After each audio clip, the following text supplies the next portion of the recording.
Bonjour à tous, c'est Machika Moukala Michel, je suis coach exécutif.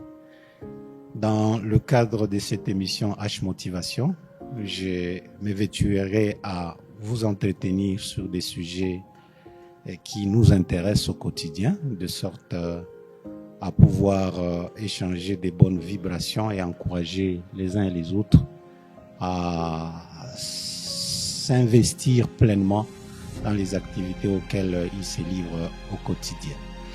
Alors, pour notre pilule d'aujourd'hui, il va s'agir de définir ce que c'est entreprendre, ou c'est quoi l'entrepreneuriat, avant bien sûr d'entrer en profondeur sur le sujet.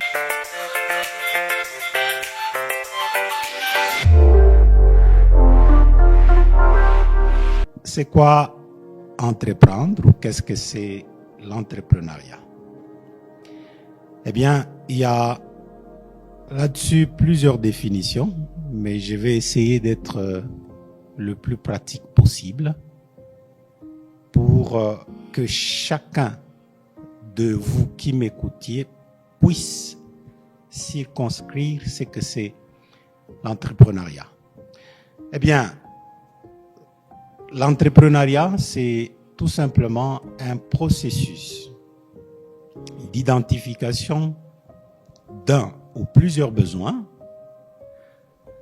ou problèmes, ainsi que le déploiement des solutions ou d'une solution. Si on peut schématiser ça ou réduire ça au rang d'une simple équation, on dira E est égal B plus S. E comme entrepreneuriat et B comme besoin et S comme solution. Alors, ceci étant, nous comprenons que l'entrepreneuriat est un processus. Vraiment un processus. Et ce processus a un pilote à bord. Si le processus est constitué de l'identification de besoins et du déploiement de solutions, le pilote n'est autre qu'un entrepreneur.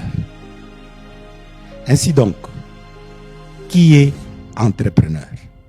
C'est toute personne qui identifie un besoin dans son environnement immédiat ou encore dans un environnement éloigné et qui derrière déploie une série de solutions afin de résoudre le problème identifié ou encore de satisfaire le besoin identifié. Voilà ce qu'on appelle entrepreneur. Alors, vu de ce point de vue-là, il y a lieu de s'interroger sur qui est entrepreneur. Puisque nous venons de comprendre que c'est identifier un besoin. Qui identifie le besoin? N'importe qui peut, avec les yeux ou une vue entrepreneuriale, identifier un besoin dans son environnement. Et après avoir identifié ce besoin dans son environnement, il va chercher des solutions ou il crée une solution et la déploie en réponse à ce besoin-là. C'est ici que souvent, j'ai personnellement pensé que tout le monde est entrepreneur. Vous vous posez sans doute la question, mais comment est-ce que tout le monde peut être entrepreneur? Eh bien, tout le monde peut identifier un besoin. Tout le monde peut proposer une solution à un besoin identifié. Qu'il s'agisse d'un salarié, qu'il s'agisse d'un débrouillard, ou qu'il s'agisse d'un entrepreneur formel, ou encore d'un entrepreneur. Dans notre société congolaise, il faut qu'on se le dise, l'esprit entrepreneurial est très très élevé. Et tout part de la débrouillardise. Les circonstances de vie, les vicissitudes que les gens rencontrent les obligent très tôt à apprendre comment générer leurs propres revenus. Et c'est comme ça que certains, après avoir identifié le besoin ou pas, ou par routine, se disent, bon écoutez, moi je vais mais formé dans tel domaine pour venir répondre à un besoin manifesté par telle entreprise et ainsi donc rencontrer le besoin de cette entreprise. Et en ce moment-là, on n'a qu'un seul client pour un seul besoin. Et ce client-là, c'est qui? C'est l'employeur. Tandis que le produit ou le service offert pour répondre aux besoins de l'employeur, ce sont vos compétences. À ce titre-là, on est un entrepreneur. Mais tout comme il y a d'autres qui constatent un besoin dans un environnement qui touche plusieurs personnes prises individuellement et se disent, bon, à ce problème tel, voici la solution. Et cette solution déployée qui étanche la soif ou qui subvient aux besoins manifestés par cette tranche de population, eh bien, cette solution-là qui vient y répondre est une solution déployée par quelqu'un qu'on peut appeler aussi entrepreneur.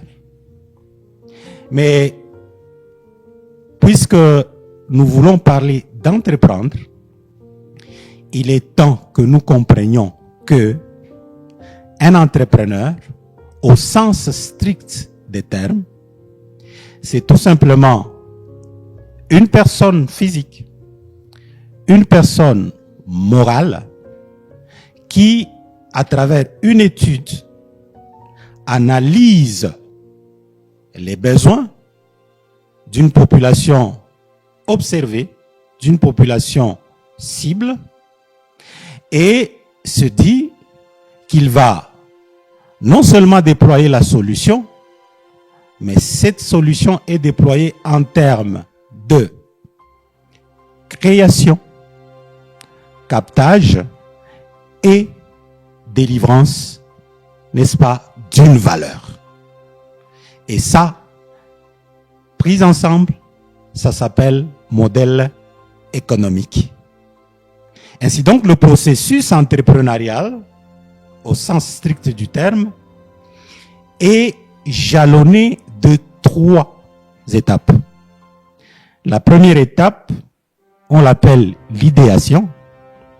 La deuxième étape, l'incubation. Et la troisième étape s'appelle tout simplement l'accélération. Mais attention, ce n'est pas parce que j'en parle ainsi que on peut penser que l'entrepreneuriat ou le processus entrepreneurial est linéaire. Non. Alors, toutes les études sont donc conjuguées autour du processus entrepreneurial, comment il doit se dérouler, ainsi que sur le pilote de ce processus qui n'est autre que l'entrepreneur. Comment doit-il être constitué? Quel doit être son profil pour tel ou tel projet afin de le mener à bien? Comment le processus doit-il être également dirigé pour qu'il rencontre les besoins de manière efficace et efficiente pour la prospérité de la start-up ou de l'entreprise qui a déployé, n'est-ce pas, la valeur ou encore le modèle économique.